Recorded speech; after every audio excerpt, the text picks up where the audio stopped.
know, or that everyone as a community don't fucking know. At this point, we thought it was going to lead to more work for Cordarrelle and or Kyle Pitts. It was just a bad game overall, for the Falcons. So I'd like to say we wipe it down and throw out the tape, but like this is what the Falcons are going to give you probably more often than not.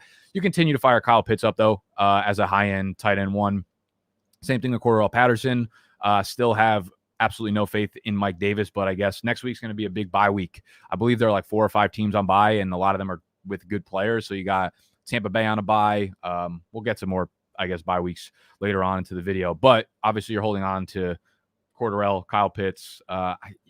You can hold on to Mike Davis if you want, but like he has very, very little ceiling outside of scoring a rushing touchdown, and Falcons are not a team that really give you that much opportunity in that department.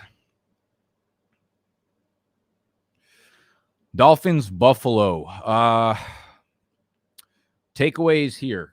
Myles Gaskin, good to see 16 opportunities. He will be a solid piece for your fantasy team going forward.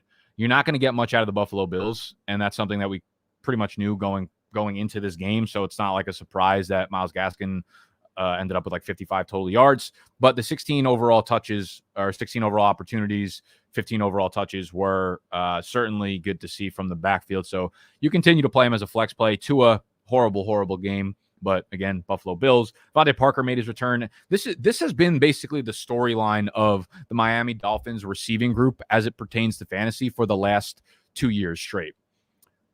We ebb and flow with the upside of all these receivers as they've had so many injuries to their passing group, right? I had a lot of Jalen Waddle sit-start questions on the Sunday live stream that I did.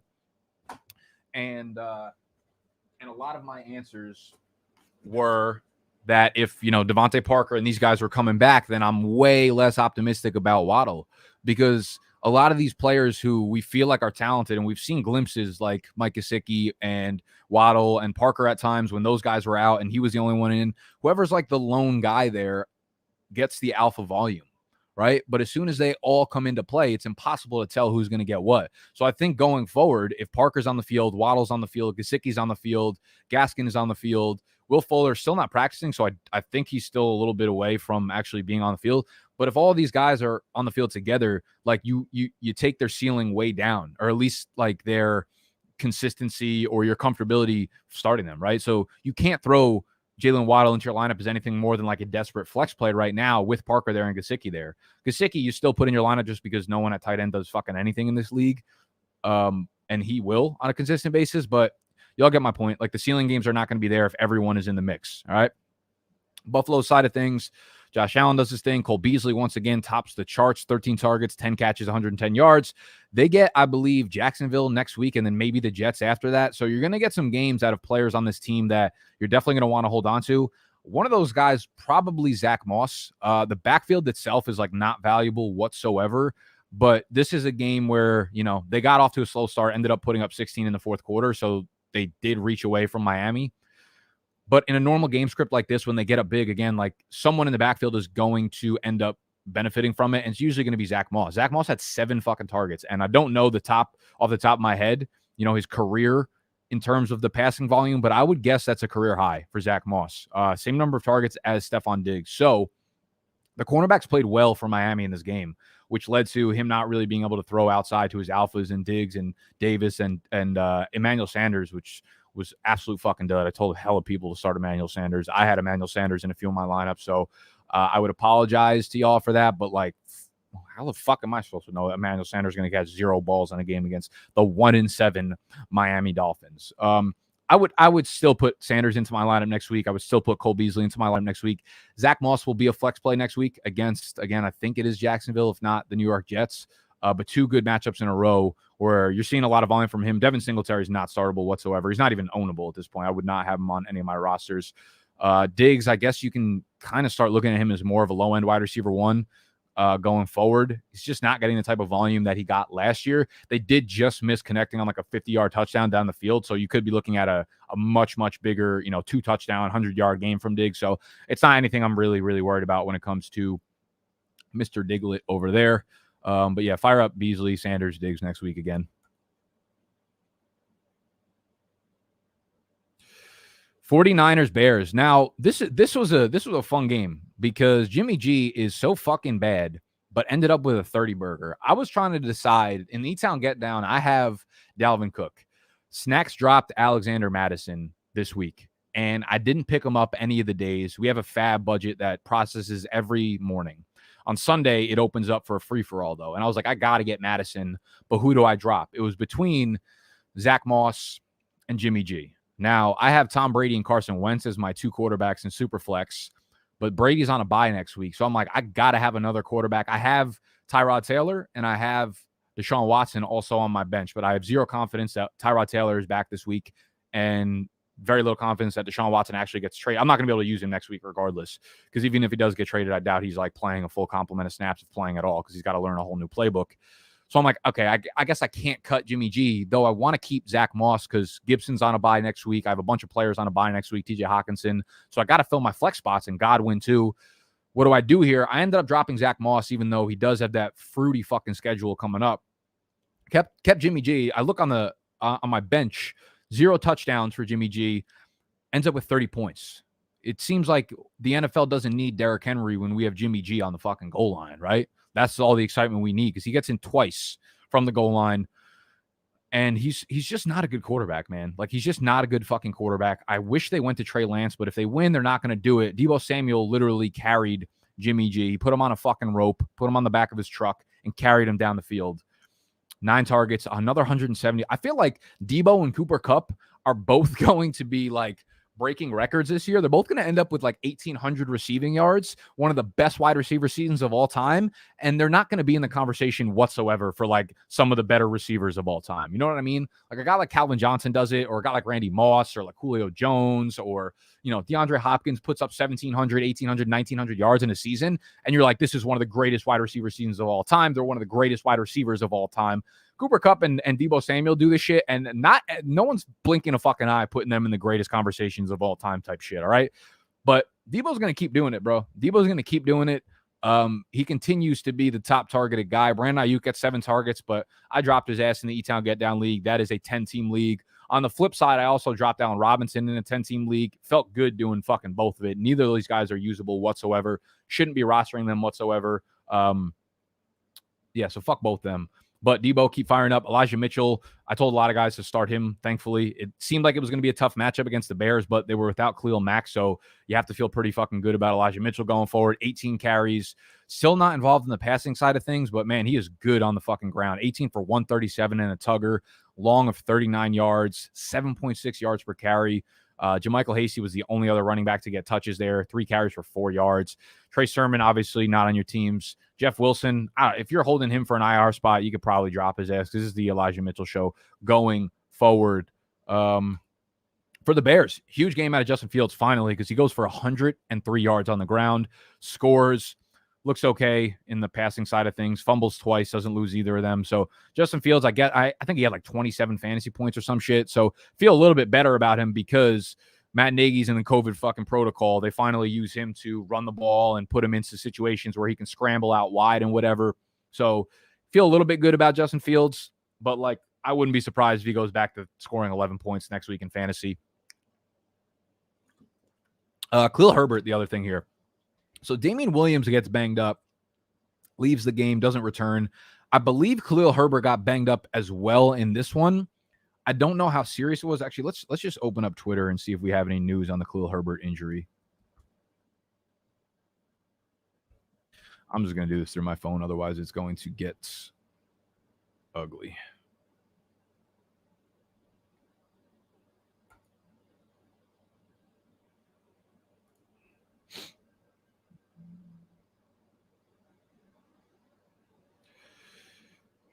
I really hope Khalil Herbert's not hurt, man. He's been so good. It's actually becoming like one of my favorite running backs to watch play. It's kind of wild.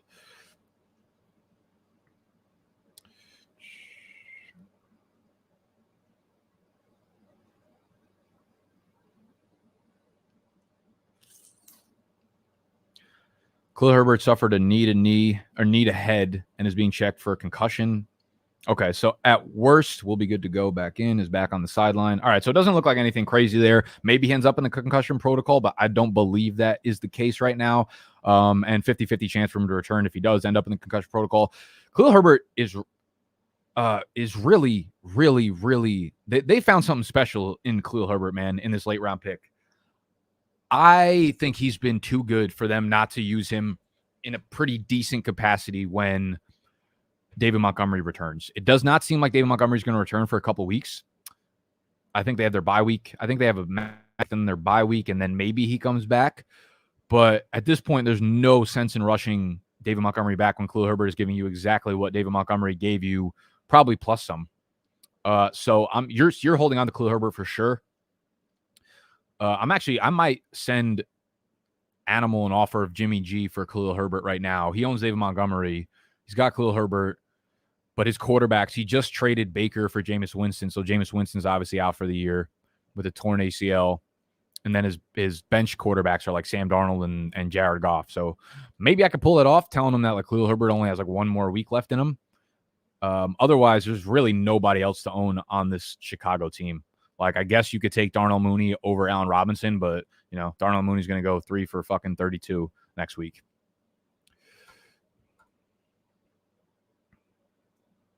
Got the Steelers versus the Browns. I can't believe people attended this game. Shout out to the diehards that actually went to this shit game. Ben Roethlisberger, 266 yards passing and a touchdown. Najee Harris, 26 carries, 91 yards, and a touchdown. Also catches 3 passes, 3 targets, 29 yards. So he goes for a $120 overall and a tug. Najee Harris, just one of the most solid fantasy players in the whole fucking Western Hemisphere at this point. Receiving wise, Deontay Johnson continues to get targeted at an unbelievable rate. 13 targets, 6 catches, 98 yards. You just put him into your lineup every single week. Chase Claypool, disappointing game. 5 targets, 4 catches, 45 yards.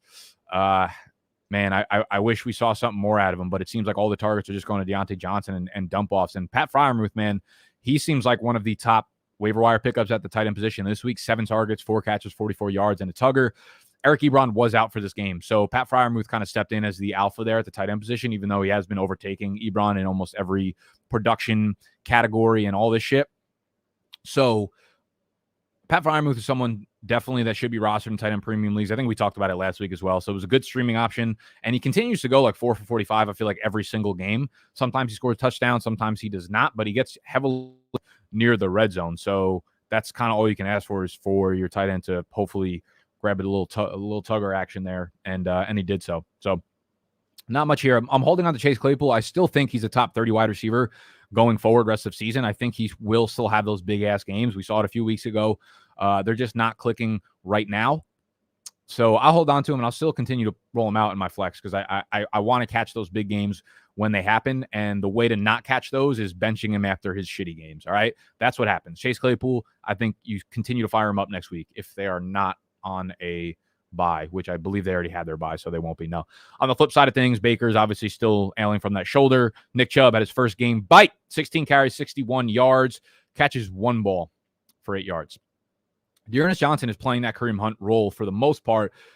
They didn't have a lot of running back touches. They didn't have the ball for a long period of time. They only ran like 55 plays, which is abysmal because the Steelers ran 67 plays. So the Browns had like no time of possession basically in this game. If they had more time of possession, Dearness Johnson probably would have had some more looks. He did get in for a touchdown. I think you hold on to Dearness Johnson until Kareem Hunt comes back, and I think you're honestly going to be able to use him as a flex play. The Steelers defense is just getting into their zone right now, and they're not a team that offenses seem to be productive against. They're on a hot streak right now, their team overall, and it's a large part because of their defense and TJ Watt getting to the quarterback and whatnot. So expected a down game from them. The Browns play the Bengals next week, so they have a much easier schedule going forward. The Bengals, the Patriots, the Lions. So you could play Dearness Johnson against the Bengals next week. You're obviously starting Nick Chubb. You could start Jarvis Landry, 10 targets, 5 catches, 65 yards. You cannot start anybody else. Odell Beckham does not deserve to be on your team. He barely deserves to be on an NFL team. All right, I want to talk to you all about something because it is wintertime and it's getting a little bit cold out here. It's cold in New York. And my favorite part about winter is fashion is clothing, is layering. Layering is super important. It is not difficult. It doesn't have to be difficult. You don't have to have a bunch of super expensive pieces of clothing. You don't have to have all these graphic tees. Minimal, plain clothing, but layered goes a long fucking way. All right. My favorite style this winter is a simple t-shirt, white tee, black tee, whatever. My favorite, basics. If you go to Zara, you can get basics of hoodies. You can get basics of t-shirts in all different types of colors and shit, which are perfect for layering. T-shirt, regular hoodie, and then putting something over the top of it. It can be a flannel. It can be, let me grab some shit right here. It can be some denim. It can be a nice little peacoat action here. I'm actually going to try them on for y'all right now. If y'all want to take out the lube and popcorn and whatnot. I might act like a piece of shit most of the time, but sometimes I dress to play. Sometimes I dress to play ball. So you can go with an oversized flannel, throw it over the hoodie. Or if we talking about that fucking business, we rip up the peacoat.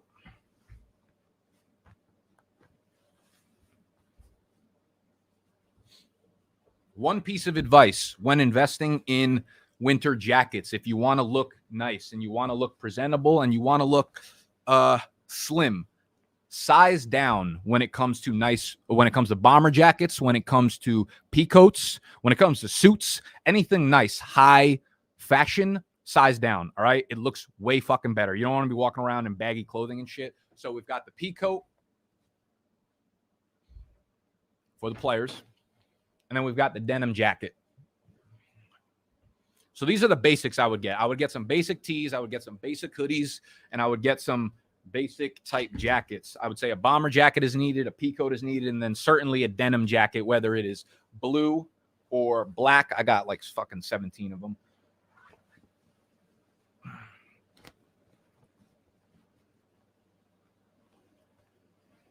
Let's get it. I see people just dropping out the live chat left and right. I would do the same fucking thing if my annoying ass was getting dressed on camera and playing Barbie. But this is the style, man. You want to get some basics and you want to layer up with different types of jackets with hoodies underneath them, all right? And it brings me to the whole entire fucking point I was getting to. Why is my welcome bike sign not on? Oh, we disconnected.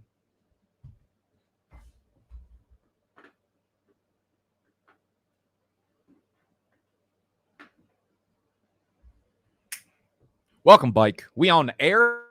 This hoodie in particular, which fits me fucking beautifully, is from Cuts Clothing. All right. I like Zara. Oh, no. Why are we cutting out right now? Are we still live? Yeah, we are.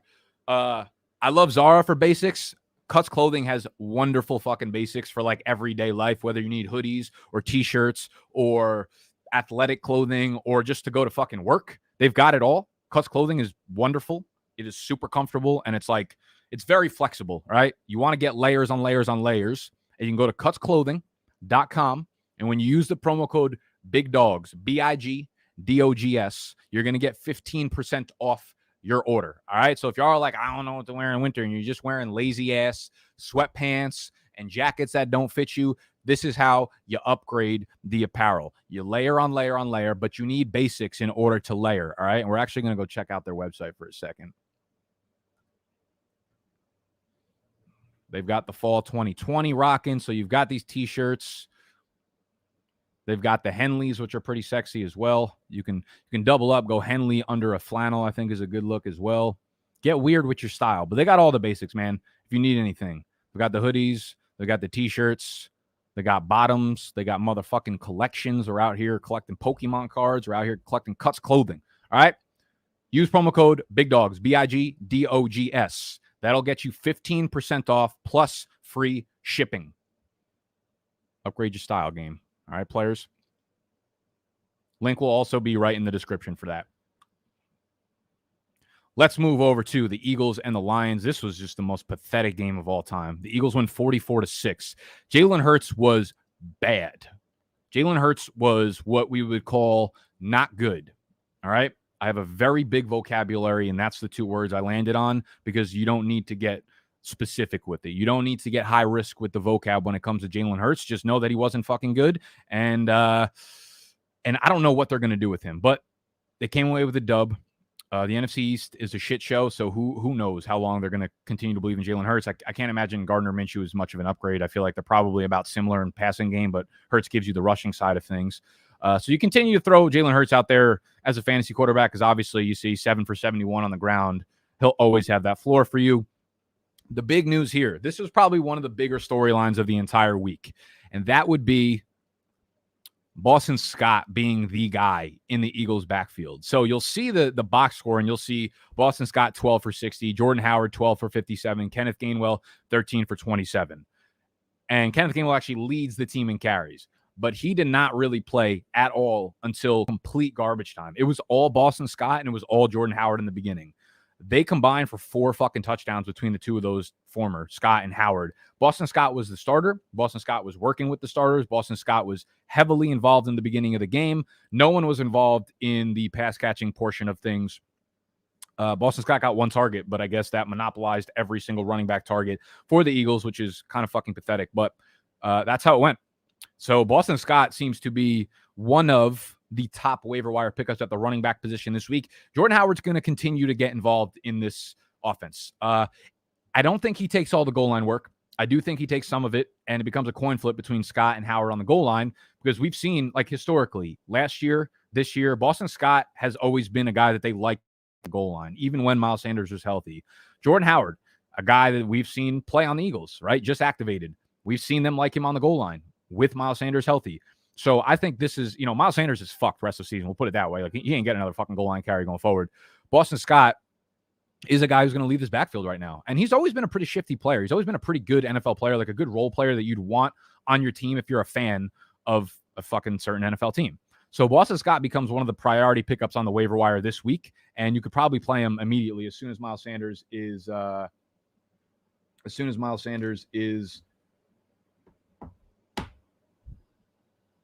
don't remember what I was saying. Snacks just started yelling about something in the text. On the receiving side of things, Dallas Goedert continues to be a tight end 1 now that Zach Ertz is out of here. 7 targets, 6 for 72. Everyone else on this team is not trustable whatsoever in the passing game. Jalen Reagor did suffer a serious injury, it looks like. So it's hard to say I have more faith in Devonta Smith, but I don't really have any faith in anyone besides Dallas Goedert right now. Detroit, ugly fucking game, bro. I wish they could just bench Jared Goff. DeAndre Swift, man, crazy, because Jamal Williams gets ruled out right before the game. And you think, DeAndre Swift, we could trust him. We could trust him to go fucking off. I guess the good part about it is he still catches 5 passes. He's probably on pace for like 1,042 receptions right now. But just absolutely nothing by way of the yardage. 51 total yards on 17 touches and 0 touchdowns. So you just kind of wipe that slate clean and just expect another 6 catches plus going forward every single game. No wide receivers you can start whatsoever in this group. You keep firing up TJ Hawkinson as a high-end tight end 1 week in and week out, because they're going to continue to get their asses absolutely paddled.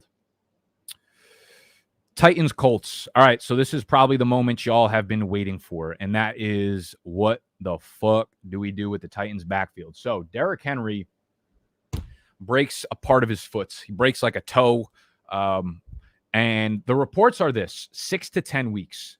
It's possible that he is back for the beginning of Tennessee's playoff run if they get there, which looks like they have decent odds, 6-2. So they can definitely get there without Derrick Henry. I'd be really interested, if anyone's looked this up, how much Derrick Henry's injury has impacted their playoff lines. I think he might be the only running back in the league where, now that he's gone for the year, basically, he actually impacts, their odds of winning the AFC South, or their playoff chance odds, or whatever it is, right? He's like the only guy, I think, at the running back position that could do that. So he goes down 6 to 10 weeks. If I own him in season long, if you own him in season long, you're probably doing really fucking well up to this point. I would throw him on my IR spot, okay? I'm definitely not dropping him, because here's the thing. 6 to 10 weeks probably needs closer to 8 weeks. It is week 8 right now. Week 8 just happened. 6 weeks would put that at week 14. 8 weeks would put that at week 16. And remember, this is a 17-game regular season, which means the regular season goes until week 18, which means a lot of people's championship games are week 17. So there's a possibility that Derrick Henry could be back for your semifinal game, for your championship game, for people that play 18 weeks in their fantasy season this year, very much likely he'll be back for your championship game.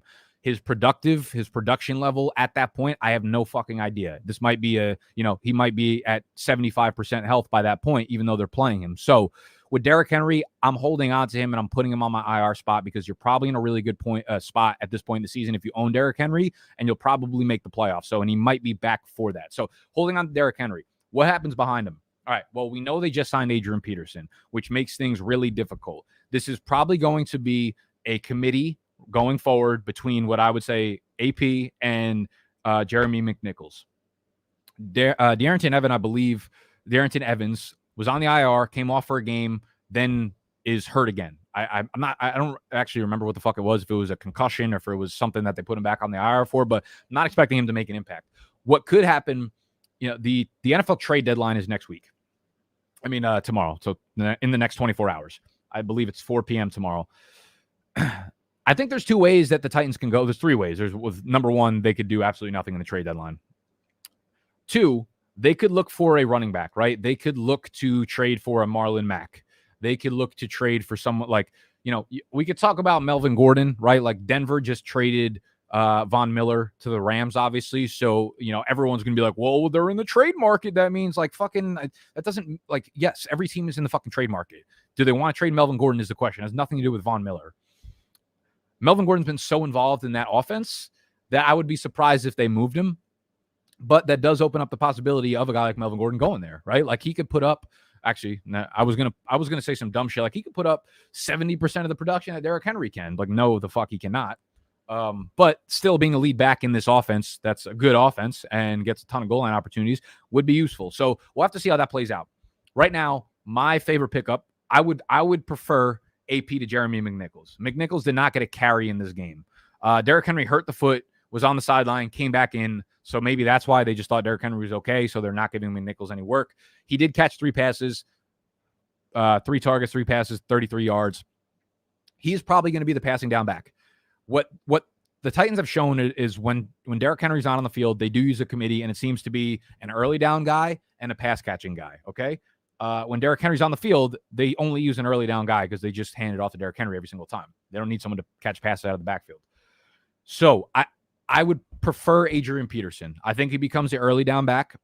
Jeremy McNichols is certainly worth owning, and you pick him up, especially in PPR leagues. And I would say their value is maybe even, I would still take Adrian Peterson because I could absolutely see Adrian Peterson going like 17 for 51 and 2 touchdowns next week. I think we're going to see a couple of those games over the next 2 months for Adrian Peterson.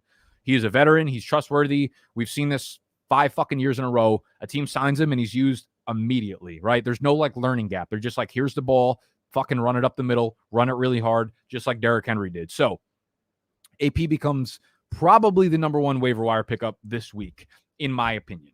You have Boston Scott, you have Jeremy McNichols. The other side, the other way that they could go with this is looking for another wide receiver in the trade market. It's not that often that good wide receivers are available or like trades happen this late in the season, right next to the trade deadline for a wide receiver, and they could just go very pass heavy.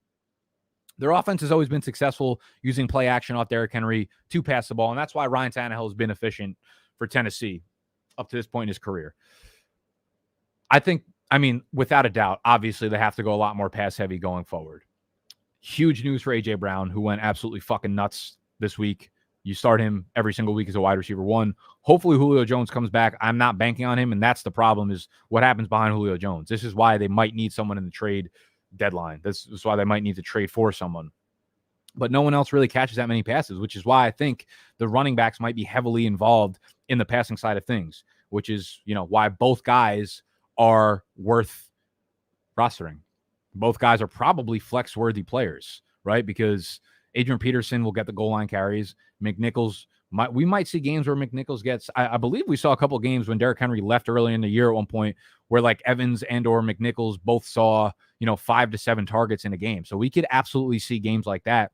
Behind A.J. Brown, though, you don't really have anyone that's playing well or seeing a lot of targets or producing at any sort of level that's fantasy relevant. So you go out there, you pick up both guys. I prefer Peterson, but it's just Shitty day in the neighborhood of Derrick Henry owners. On the flip side of things, Wentz, Taylor, and Michael Pittman in that order. Wentz, Taylor, Michael Pittman. That's a lie. Absolutely flip that. Taylor, Pittman, Wentz.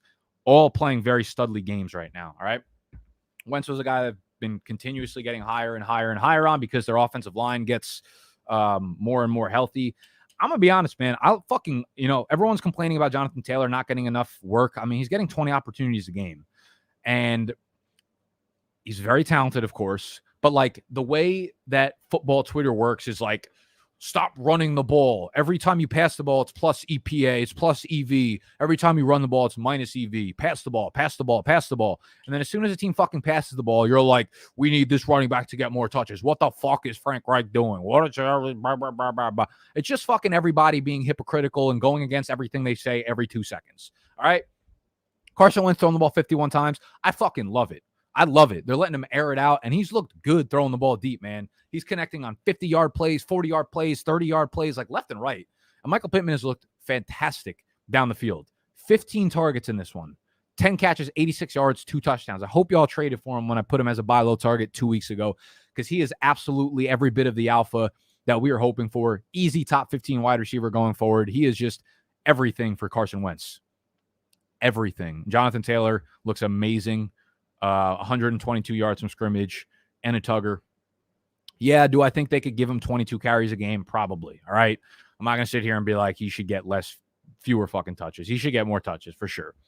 But with T.Y. Hilton already ruled out for the concussion for Thursday night's game, they play this Thursday on Thursday Night Football. I want to say they're against the Jets, maybe.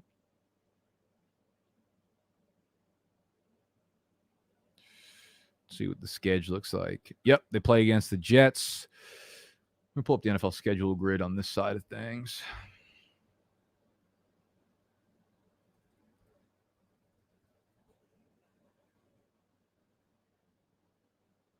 Yeah, so they get the Jets. So you're obviously starting Wentz. You're starting Michael Pittman. Jonathan Taylor will probably go off against the Jets in this one. With Hilton out, I think Zach Pascal is honestly not a terrible flex play.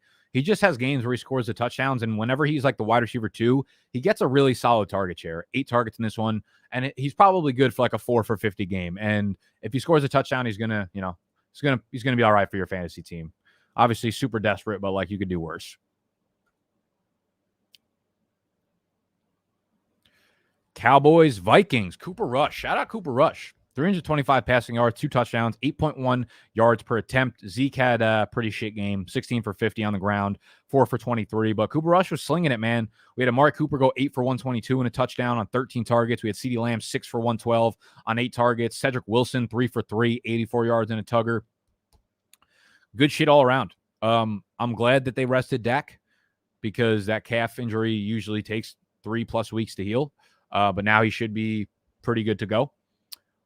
They play against Denver next week, who will now be without Von Miller. Then they get Atlanta, Kansas City, Las Vegas. So you've got like 4 very startable games for Dak Prescott, who's hopefully back next week. I think he will be for sure.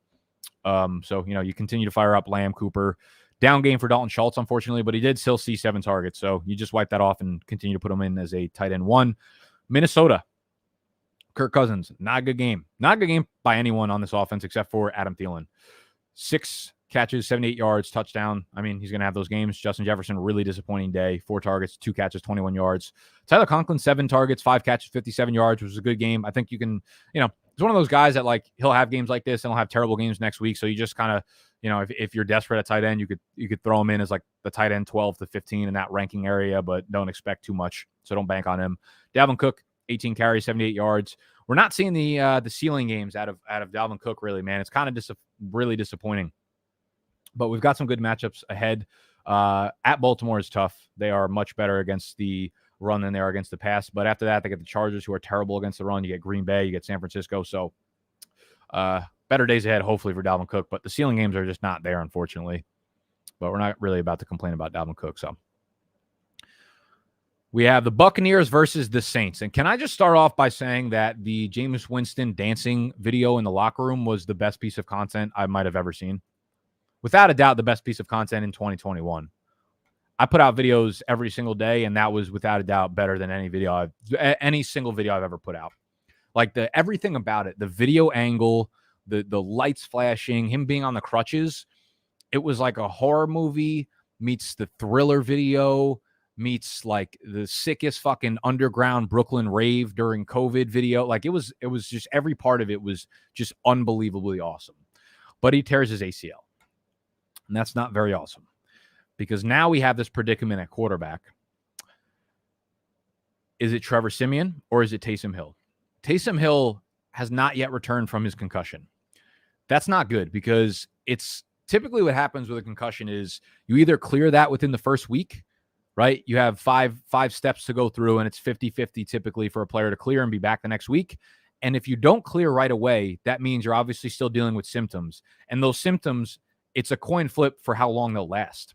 It's not always like you just tend to get better after, if you miss 1 week, you're definitely back for week 2. Those concussions can last, for a long time. The symptoms can last for 3 weeks, for 5 weeks. Terrell Williams is still out. It can last for months, So it's anybody's guess as to whether or not Taysom Hill comes back.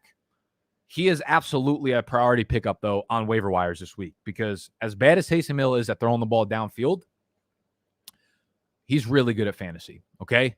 Last year, I want to say in the 4 games he started, he was QB1 in all 4 games. I think his worst performance was like 20.5 fantasy points with upside of 30-plus points.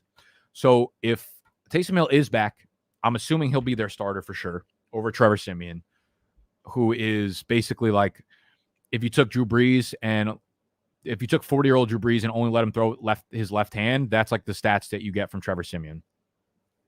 So Taysom Hill becomes, if you're in a super flex league, Taysom Hill is without a doubt on your waiver wire, and he needs to be fucking owned because he's going to put up big points for you. It's basically like being able to pick up Jalen Hurts off the waiver wire right now. All right, so how would you value that? That's a very, very big opportunity. But keep a very close eye on the concussion protocol for Taysom Hill, of course. What else we got here? Nothing really notable from any other side of the ball. Antonio Brown continues to miss time. Down game for Fournette. Somehow a down game for Tom Brady is 375 yards through the air and 4 touchdowns. Chris Godwin continues to ball the fuck out, 8 for 140 and a touchdown on 12 targets. Down game for Mike Evans. That's just, that's what happens. Fournette, though, did have 5 targets, so you'll have to see that. We're just going to wipe this away as just a bad game. They do get a bye in week 9, though. So Antonio Brown, maybe he's back after the bye, maybe not. I will say, though, he definitely affects this offense, man. When Antonio Brown is out, Godwin has been just such a fucking baller. And as someone who owns Godwin and E-Town Get Down, I own a lot of Antonio Brown, though. He was one of the guys that I hyped up most this summer, and I own him in I want to say 3 or 4 different leagues. So I want Brown back, but E-Town Get Down is the one league that I care most about. So I like when Chris Godwin is doing this, and he does not do this when Antonio Brown is back. The Buccaneers are 6-2. The 2 games they lost were the 2 games that Antonio Brown did not play. So there's a clear difference here. Rob Gronkowski also came back for the first time in 4 or so weeks.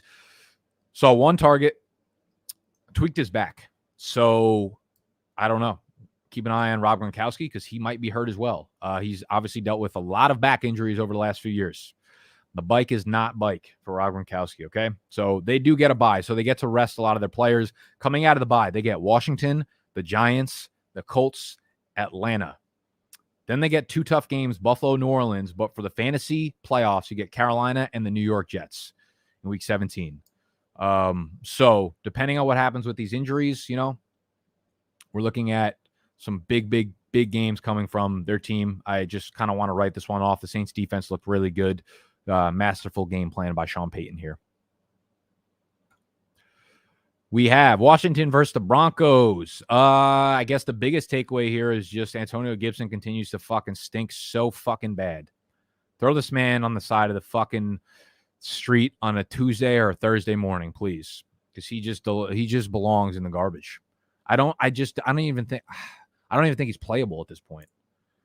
The first, Jared Patterson, 11 carries for 46 yards. Antonio Gibson, 8 carries for 34 yards. J.D. McKissic, 3 carries, but has 8 targets, 8 catches for 83 yards. And this was not like garbage time shit, obviously. This was a close game. This happened immediately. The first drive of the game, it was split between Patterson, Gibson, and McKissic. So I don't know what's going on here, but week 9, they get a bye.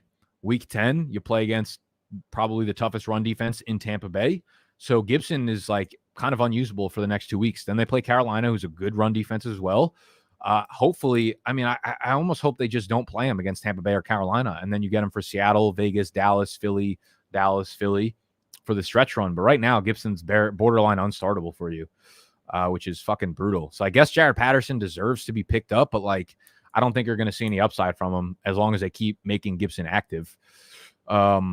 But the carries, I guess, were good to see. I guess Patterson is probably worth picking up, especially if you're a Gibson owner and you have room on your roster, because it seems like he's the clear handcuff right now. On the Denver side of things, Melvin Gordon looked good again, gets into the end zone twice, clear split again. Nothing I could tell you that's new from Gordon or Williams. Keep an eye at the trade deadline, obviously.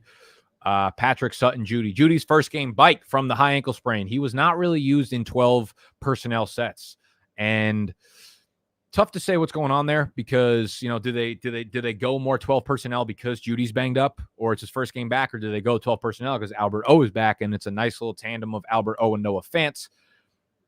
I would probably go with the latter, but the question becomes, you know, when does Judy start to take over a bigger role in the 12 personnel? Because Tim Patrick was out there a lot of the time with Cortland Sutton. Either way, man, Denver is a team that's like not a very explosive offense. They're using their running backs a ton, and it's hard to get excited about any of the wide receivers on a weekly basis. You know, Sutton does have that week-to-week upside, so you continue to roll him out as like a wide receiver 2 flex play. Judy, I'm not yet ready to put into my lineups. He was definitely not going into my lineups this week. Now that we saw him back, he did not play the full slate of snaps, so I still kind of want to see him play a full game, getting like 80% of the snaps before he's back into my lineup. So you hold him, obviously, but I don't think you can start him yet. We have the Jaguars versus the Seahawks. Trevor Lawrence, 4.4 yards per attempt. Not the GOAT type numbers. James Robinson, the biggest takeaway here is that he does get hurt. Carlos Hyde takes over the backfield. James Robinson's injury is some sort of like heel foot injury that is day-to-day. It was not a big injury. So Carlos Hyde's a guy that definitely needs to be picked up, depending on what James Robinson's status is. Jacksonville plays against Buffalo next week, so you're probably not starting Carlos Hyde if James Robinson misses time, and I expect James Robinson to be fine after that. They get Indy, San Fran, Atlanta. So pick up Carlos Hyde, but like I'm not really enthusiastic about playing him next week if James Robinson does miss time. Then we have Dan Arnold, who I've been saying needs to be a tight end to pick up. And he gets 10 targets, 8 for 68 through the air. Big time shit there. Jamal Agnew, man, continues to be super involved. I think they like Jamal Agnew more than they like anybody else in this wide receiver group, man. 12 targets, 6 catches, 38 yards, and a touchdown. Marvin Jones, 7 targets, 5 catches, 35 yards, so a terrible game. Laviska Shenault, certainly droppable. I don't think I'd be owning him up to this point anyways, but the only guys you could start in this offense right now are Marvin Jones. I wouldn't be starting Jamal Agnew whatsoever, but like I think he deserves to be owned in deeper leagues because he's getting so involved and playing on a ton of snaps in this offense. It's like Laviska Shenault was the hybrid guy in the beginning of the year, and then Jamal Agnew kind of just took over that role. So it's like Shenault just has no valuable role or targets coming his way. It's pretty ugly out there.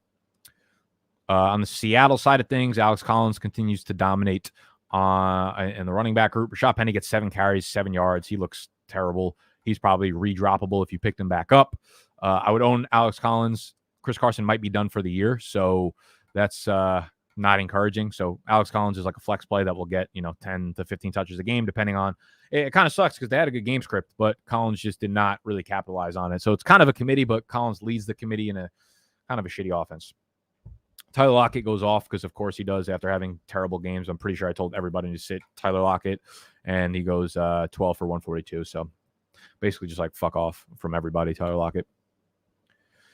Going forward, like I'm still like this one game does not scratch out the last couple games that he had with Geno Smith. Like I'm not super confident now in Tyler fucking Lockett. Like he still has Geno Smith as his quarterback, and I still think we're going to get more games of 3 for 40 than we are 10 for 140.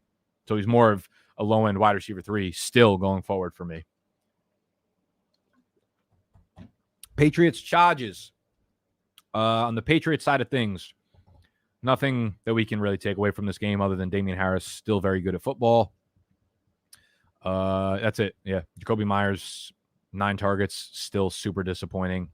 Only 4 catches for 37 yards. So he's still like a desperate flex play in PPR leagues, and that is literally about it from the New England side of things. Justin Herbert, another really bad game.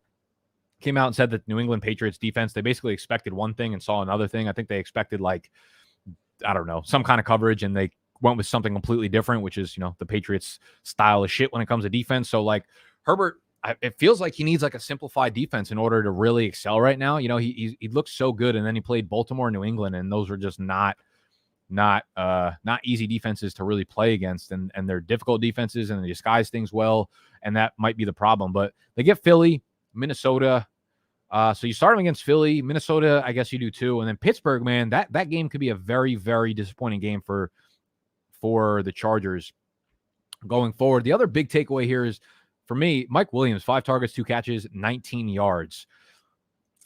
And a lot of Justin Herbert's struggles have come with Mike Williams' struggles as well. There's something wrong with Mike Williams right now. He tweaked something in his knee a few weeks ago, and that's clearly hampering him. And until we get explosive Mike Williams, we might not get upside out of Justin Herbert.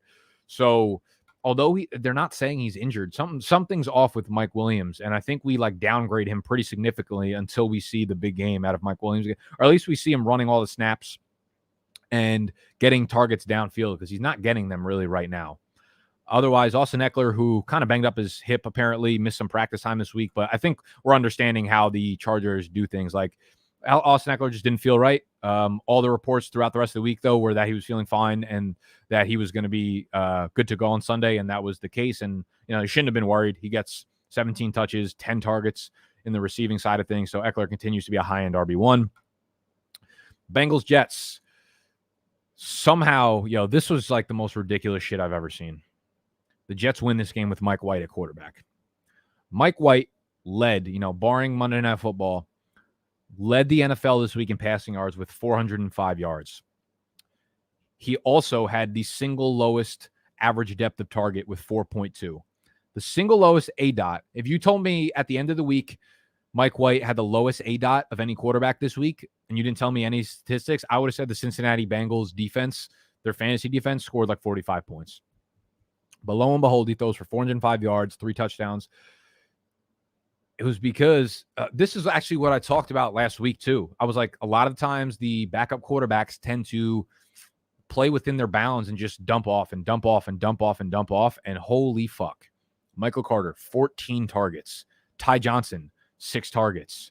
Jameson Crowder, 9 targets. All of these short-ass dump-offs led to this huge day from Mike White. So it's going to be really interesting how this, the locker room talks progress in New York, what they do. I mean, obviously, Zach Wilson, the number 2 pick. When he's healthy, he's back out there. This sets up like the most disappointing game for Mike White ever. Someone out there is going to start Mike White next week because they need him, Superflex leagues or some shit. Mike White's going to end up going like fucking 17 for 38, 142 yards, 3 interceptions, getting sacked 5 times, 100%. Or I could be wildly fucking wrong because I took in the underdog play of the week, Mike White under 205 passing yards. This is how ridiculous. Mike White almost hit 205 passing yards on the first fucking drive of the game. It's not even possible, but he almost did it. Just to spite my ass.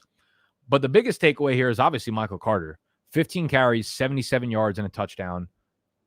9 catches, 95 yards. So he goes for over 170 total yards from scrimmage, 24 touches on 29 opportunities and a touchdown.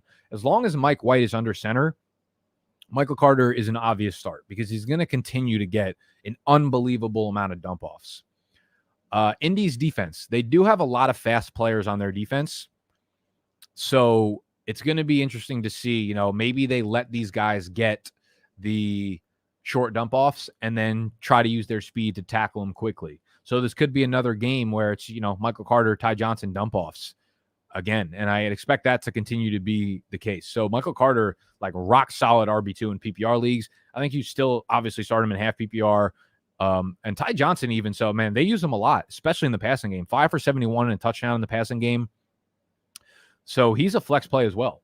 The Jets play over the next few weeks. Indy, Buffalo, Miami. So Buffalo, that's going to be tough to play. But Michael Carter, yeah, you play him next week, of course, against who the fuck did I say? Indy, yeah. Receiving side of things, if Crowder is a guy that could be moved in the trade deadline, he's a guy that's like a nice piece for their NFL team, but like they don't really need him because it's not like they're playing for anything right now. So if they can get anything in return for Crowder, like a 5th, 6th, 7th round pick, I wouldn't be surprised if they ended up moving him. But if they don't, Jamison Crowder's a guy, he's basically like the Michael Carter, the Ty Johnson of wide receivers, where he's going to benefit from Mike White not being able to see. He's nearsighted where he can't see more than 10 yards down the field, and he just dumps off every single time. So Jamison Crowder, 9 targets, 8 catches, 84 yards. Even Elijah Moore, 6 targets, 6 catches, 67 yards. We're not going to see a game where Mike White's going to throw the ball 45 times. I believe they had 75 plays 72 plays altogether for this offense. Actually, no, 76 plays altogether for this offense. Not going to be the game that we see week over week for the Jets. So temper expectations for fucking Mike Mahomes White over there. Michael Carter, you obviously start him. On the Cincy side of things, this is exactly how I said shit will play out for Joe Mixon, and I remain confident. I remain steady with my point that Mixon is an easy sell high candidate right now. He is an easy sell high candidate right now coming off of this game because this was so fucking obvious to see. He has a really big game 3 weeks ago. He has an okay game last week. Or no, he has a really big game 2 weeks ago, okay game last week, but he scores a touchdown. And then I said he's going to have a really big game this week, and then you trade him. He sucks on the ground, bro. Like, yes, he makes some guys miss every once in a while, but this offense is not conducive to productivity through the ground. And yes, he scored a touchdown because they started off, Mike White had like multiple interceptions where they got the ball on the 1 yard line, and Mixon should have had multiple touchdowns, but he only converted like 1 or 2 of them he only converted 1 of them on the goal line, but they had like 5 carries from the 1 yard line. Okay. Can only convert 1. He ends up having a good game through the passing side of things, 5 targets, 4 catches, 58 yards, also a touchdown. That's not predictable. More often than not, he has like 4 fucking receiving yards. So this is the game you sell him high after. All right. So I would flip Mixon for, maybe Stephon Diggs, someone who's not playing well right now. You know what I'm saying? Like, those are the kind of shit that I think will be really, really helpful for you going forward. Because again, once you get to the playoffs, they play, Cincinnati plays Cleveland, then they still have their bye, and then they play Las Vegas, they play Pittsburgh, the Chargers, San Fran, Denver, Baltimore, KC. So they get some good games, but Pittsburgh week 12, San Fran week 14, Denver week 15, at Denver week 15, Baltimore week 16. So it's not an easy schedule going forward, and they still have their bye week. So I remain steadfast that we should be trading Joe Mixon high. All right, don't give him away for nothing because he's a solid RB2, but trade him high if you can. Down game for Jamar Chase. Should have had 2 touchdowns, so it shouldn't have been a down game, but he still scores a touchdown. T. Higgins bounced back strong, 4 for 97. Tyler Boyd involved, as he, I guess, kind of is sometimes, but it is what it is. T. Higgins, a high-end wide receiver 3 going forward. Tyler Boyd, a low-end wide receiver 3, and Jamar Chase still a wide receiver 1. Last game of the slate. We had a disgusting game of Rams versus Texans, but shout out to the Texans for throwing 22 up on the people I was playing against that had the Rams defense, for keeping them in check and bringing them down to earth. This Rams offense is fucking amazing. And again, as I've said for the last like 6 fucking weeks, I don't know many running backs in fantasy football that I would prefer over Darrell Henderson going forward. I will probably start doing rest of season rankings once we hit the double-digit weeks. Those will be available to our members. You can get a membership, bdge.store/community, to get the rest of season ranks when they actually drop later on in the season. Darrell Henderson, just high-end running back 1. Cooper Kupp, high-end wide receiver 1. Van Jefferson, I know like the cool thing to say this week is that Van Jefferson is like a good play going forward, and he should be a waiver wire pickup. And like, yeah, I guess I agree because Deshaun Jackson probably going to get moved today or tomorrow. And if he doesn't, then he's just not going to be part of this offense regardless because he don't want to be there no more. Van Jefferson will have games like this, 3 for 88, but like he'll have a lot of 3 for 42 games where you're not going to be able to play him. You're never going to feel confident in putting Van Jefferson in your lineup. That's what I'll say. Robert Woods, not a great game yardage-wise, but finds the end zone twice somehow. 3 for 22 and a touchdown on the ground, 3 for 35 and a touchdown through the air. Does get 9 targets, which ties Cooper Kupp for the team lead. Robert Woods has been, I want to say he's been like he's been a wide receiver 1 for sure, fantasy points-wise, since week 4 or 5. Whenever he had that bounce-back game where he was, everyone said fucking squeaky wheel, the same notion from every single person that talked about fantasy that week. Robert Woods has been a top 10 guy since that week. So like they've had a lot of really, really easy matchups over the last like 5 weeks. It's literally been so fucking easy. I mean, they started off Chicago, Indy, Tampa Bay, Arizona, which is tough. Then they had Seattle, Giants, Detroit, Houston, and they get Tennessee next week. So really, really easy to see as to why Robert Woods has been good, and he'll be good for this week. But I might be looking at trading him after week 9 against Tennessee because they get San Fran. They still have their bye. Actually, I might take that back. They still have their bye. They get Green Bay, Jacksonville, Arizona again, Seattle, Minnesota, Baltimore. So kind of mediocre schedule. I guess maybe hold on to Woods and just play him as a flex play. Going forward, Houston, Davis Mills, 310 and 2 tuggers. Tyrod's still day-to-day. They might just be nursing that shit until they feel really comfortable that Davis Mills is not their guy. But I don't know. I feel like who fucking knows? Everybody stinks in this offense. First game without Mark Ingram, who is on the Saints. And going back to Mark Ingram real quick, I think he's a handcuff. I think you should pick him up if you're a Kamara owner, maybe. If you've got like an open roster spot, because I feel like he'll get a really big touch load because he knows the offense obviously already. Doesn't need to learn anything if something were to happen to Kamara. First game without Ingram. 4 carries for Burkhead, 5 carries for someone named Scotty Phillips, 3 carries for Lindsey, 2 carries for David Johnson. Nobody really involved in the passing side of things. Burkhead does get 3 targets, so he led the backfield, but I don't really expect that to be the case every single week. Good bounce back game for Brandon Cooks, 6 for 83 and a touchdown, but again, hard to trust with Davis Mills at QB. Otherwise, everybody stinks on this team. Brevin Jordan, 3 for 41. He was an exciting 5th-round rookie pick out of Miami. Pretty athletic guy. Was this his first game back? He is someone to keep an eye on. Let me see. Brevin Jordan, first game back maybe. Let me check this out on the Twitter sphere real quick.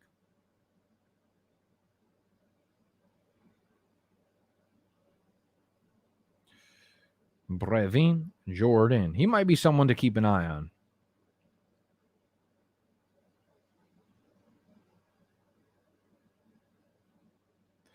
Yeah, I think this might be his first game that he's been active, and he played a big part of it, and he produced. So I would keep an eye on Brevin Jordan. For all of y'all that are in like the dynasty rookie community, you probably know who he was. He was looked at as a big time player in this rookie class, and then he had a pretty unfulfilling combine. Let's bring his combine up right quick. Unfulfilling combine. And then he dropped down boards pretty heavily, and then he went to the Texans, and then he basically dropped the fuck off boards. But good first game back, man. Someone to keep an eye on. Don't have any targets really to go anywhere with in that Texans offense. Yeah, so he ran a 4.73. Super disappointing because we thought he was going to be a really, really good athlete. But, yeah, Brevin.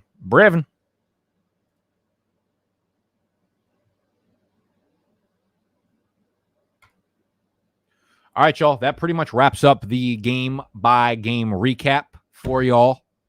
I hope you enjoyed.